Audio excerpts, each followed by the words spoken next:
Okay, today in this episode, I wanted to talk about adaptations. I've been thinking a lot about this after we've been watching through The Witcher season 3 in particular, kind of in a general, all the seasons of The Witcher. But The Witcher season 3 is a good one. Game of Thrones, basically talking all the way up from season 1 to season 8. Yeah, I think it's 8. I was trying to remember season 8, 1 or 8. From there, I'm trying to think of any other adaptations recently that had been. We'll just focus on these two. Mainly the Witcher is the main one I've been watching, so I just wanted to talk about that. But I kind of wanted to talk about my biggest problem with adaptations and the reason why generally they're bad, but also just the fundamental principle that I think needs to guide all adaptations. Because, of course, a great example of a good adaptation, of course, is Lord of the Rings. You know, Peter Jackson's version did a phenomenal job. The closest to the best version that we're probably ever going to get of those. They're going to make more Lord of the Rings. And it's possible, though, that maybe Jackson set a precedence that will then be followed by the other adaptations. But I'm not really holding out hope for that really at all. So basically, though, the principle that that all these adaptations need to follow is something called Meegeren's law. All adaptations must follow the law. And what the law basically is Meegeren is definitely not saying that correct in the original Dutch. He's a Dutch painter. Dutch painter who became famous because he painted forgeries. He did forgeries, basically. He painted forgeries and then sold them. And the funny part is that he was actually a failed painter who then studied and became a forger and more or less started producing paintings by other famous masterpieces or masters in the arts, and then they were taken as real.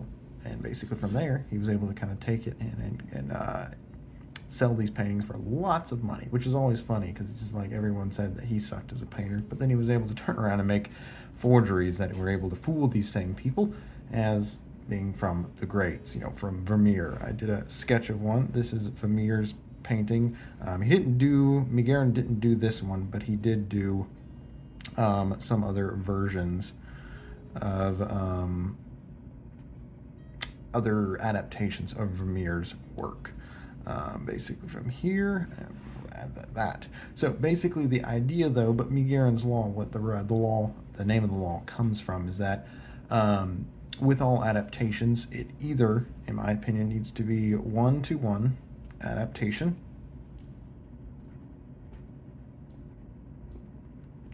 or as good or better. This is the law, basically, that adaptations need to follow.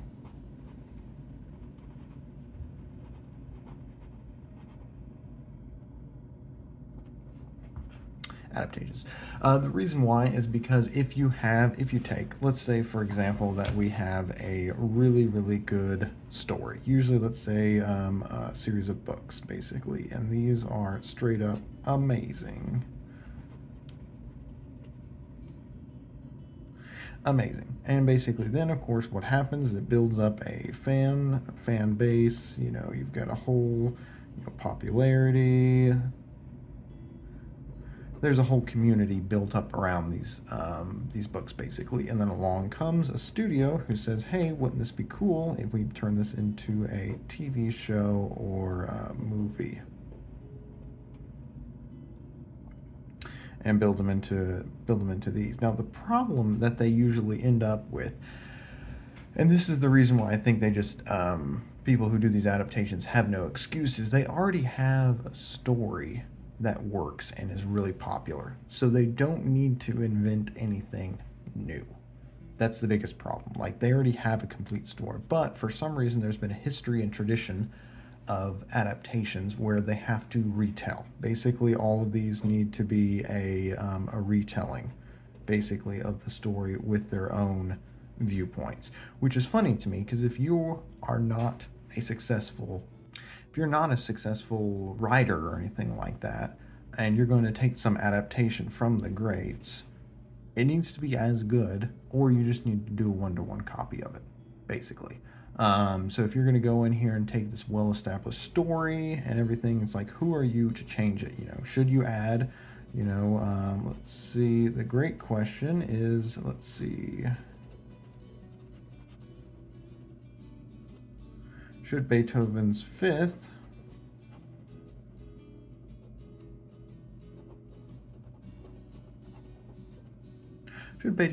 have a sax solo? And I think this is something that most people would be offended by, at least in the music community, especially if you were putting on and advertising it as, this is Beethoven's Fifth. We are doing an adaptation of Beethoven's Fifth. We are going to put on a performance of this symphony, and yet it's going to have a sax solo. Everyone would be up in arms that this is outrageous. This is not Beethoven's. This is clearly because you've changed it. But then when you take a book or a story, basically, now I know there's limitations to adaptations and everything like that. Honestly, it's all gone now.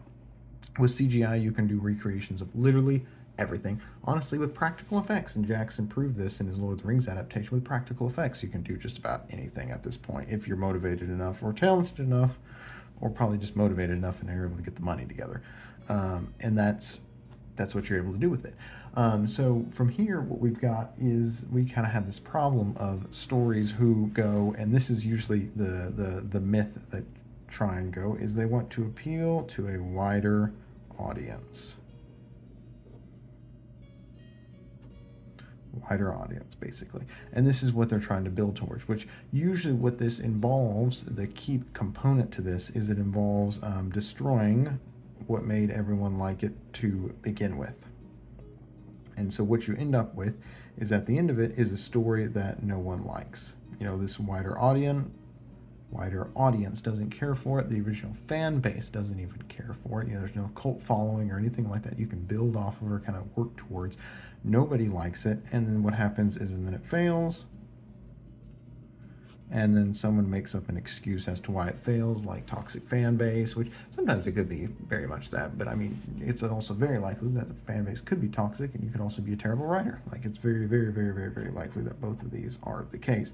So what is Meegeren's law? What we've got here is that if you're going to do an adaptation, if you're going to take something and go, I want to do something similar, what you need to do is you need to answer the question, is it going to be one-to-one or better? Basically, or as good or better. We'll say as good, because the problem is you already have a complete story. So you need to answer the question of why you're not just copying the story that everyone likes.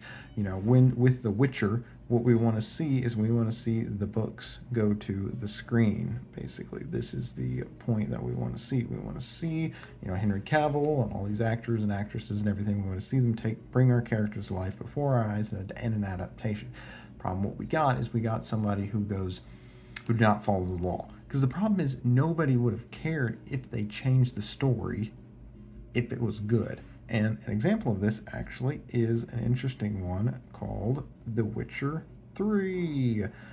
This changes the story. It changes the ending of the books.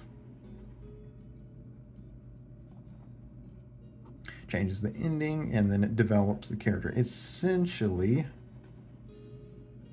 fan fiction. But the most important thing is that it did it really well.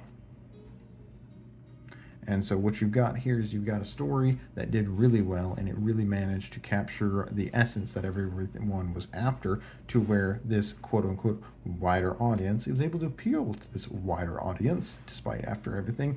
And what it managed to do that with was with its storytelling. And of course, it was a video game, so there's other aspects that the books don't have included. But the main thing everyone talks about with The Witcher is definitely not the gameplay. It's the storytelling. It's the storytelling, the world, and the lore.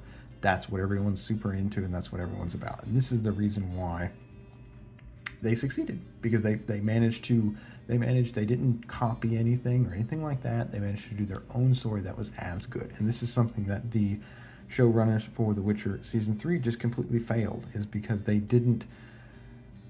And this is always the biggest thing that everyone's so frustrated. It's like, if you have a good story, why change it, basically?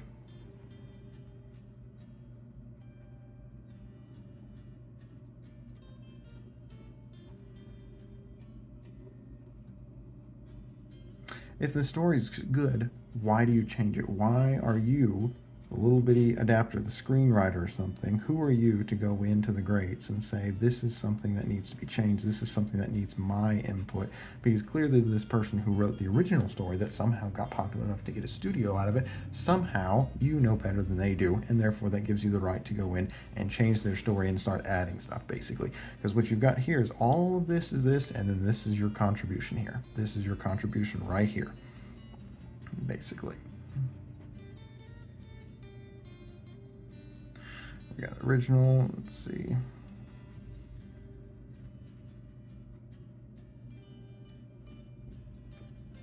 And this is usually what we've got to work with, basically. We've got original and an adaptation. And this is the kind of the problem that we run into with all these. It's just they just don't seem to have any sort of respect for the original work or anything like that, and it really comes back to bite them.